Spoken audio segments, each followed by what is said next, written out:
From the moment Nicole called to report that Gabby was missing, the worst fears of any parent played out before our eyes.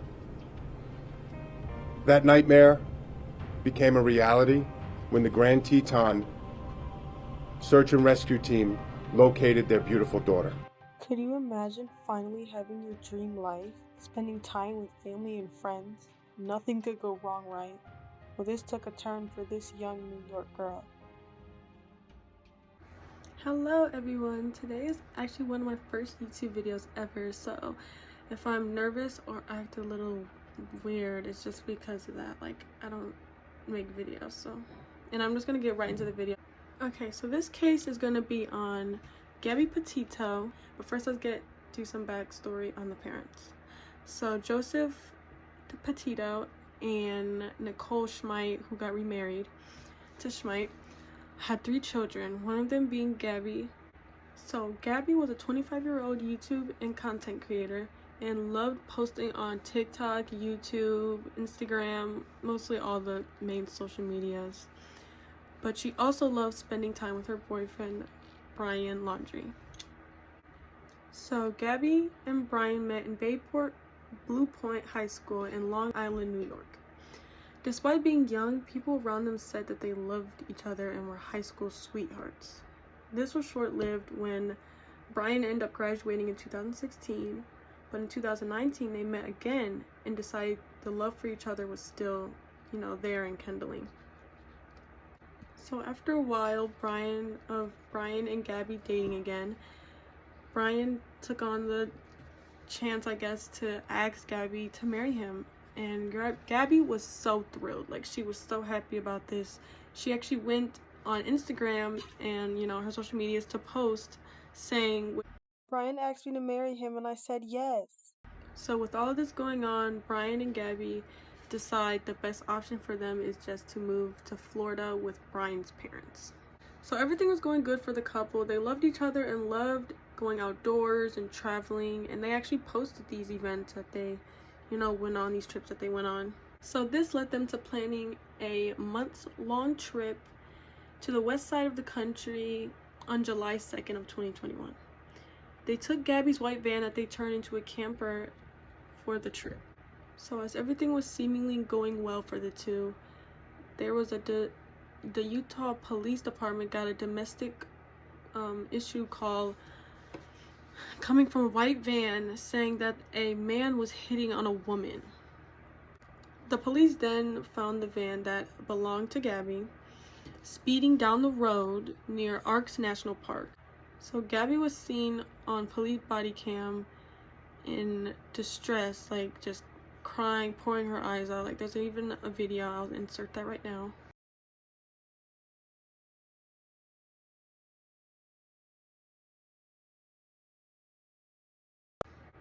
So basically, she tells the police that her and Brian were fighting the whole morning and it was just like, just a stressful day, So Gabby says that the fighting allegedly started that morning when Brian got into the van with dirty feet, and I guess Gabby had just cleaned the van, so she was upset, like, hey, get your feet out.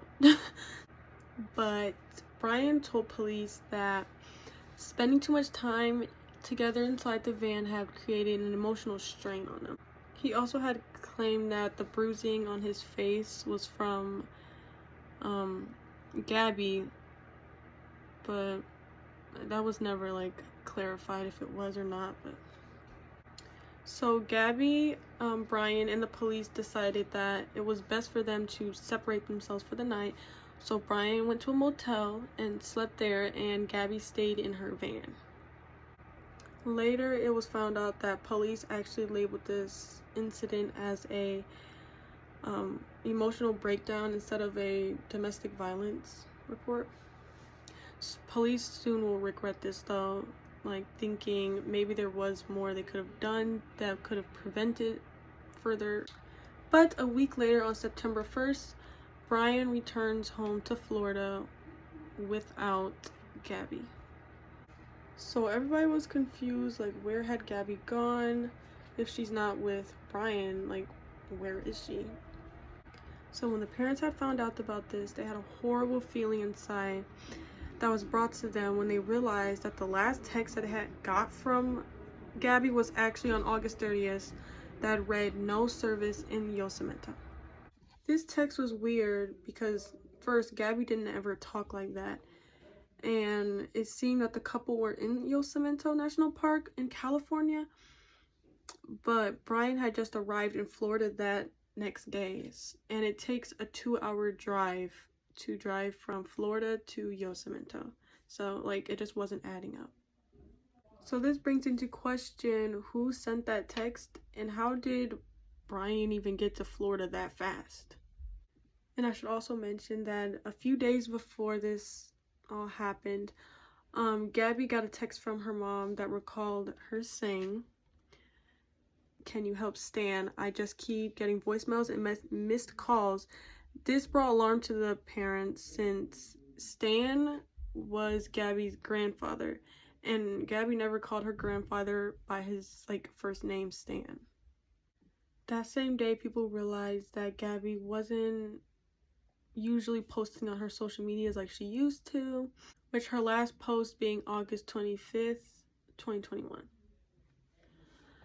That same day, she also FaceTimed her parents, letting them know where she was, and after that, that was when all the weird texts had started.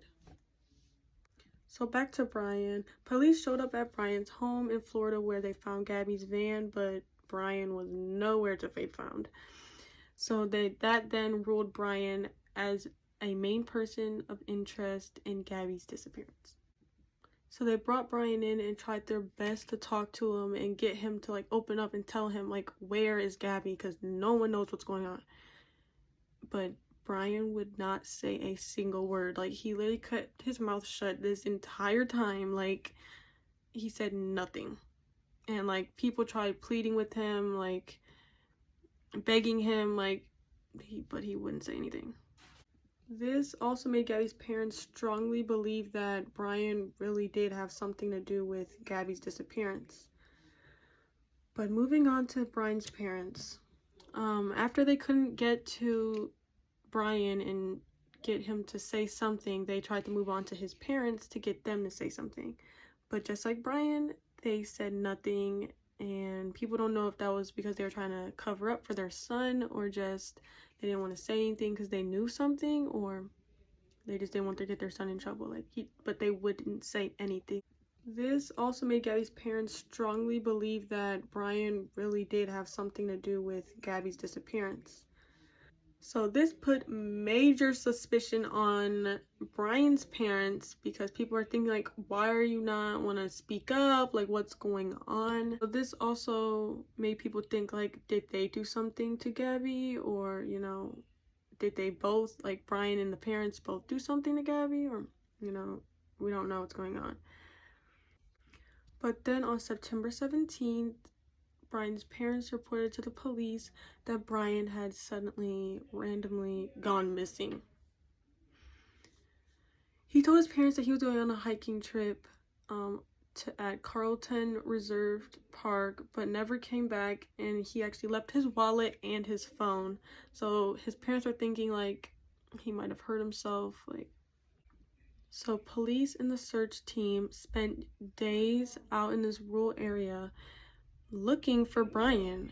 And mind you that this area is swampy, and it was very dangerous animals out, and I was just So for the search team, they used swamp buggies, drones, choppers, sniffer dogs, and they even brought in divers. But as people were searching for Brian, the most heartbreaking and dreadful news came out, that Gabby Petito body was found. Well, they found remains, but it ended up being Gabby's body.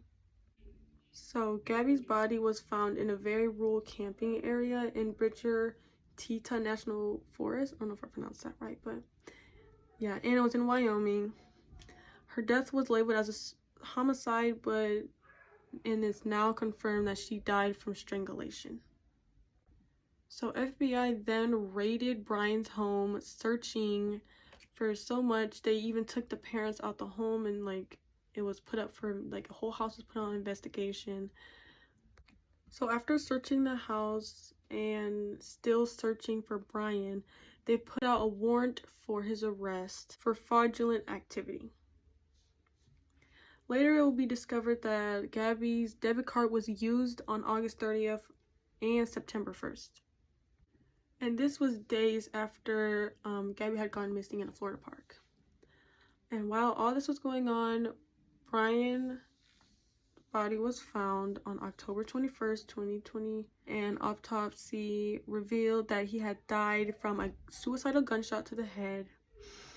And a notebook nearby, I don't know if it was by his body or Gabby's body, but I know that there was a notebook found that confirmed that what's his name did kill Gabby.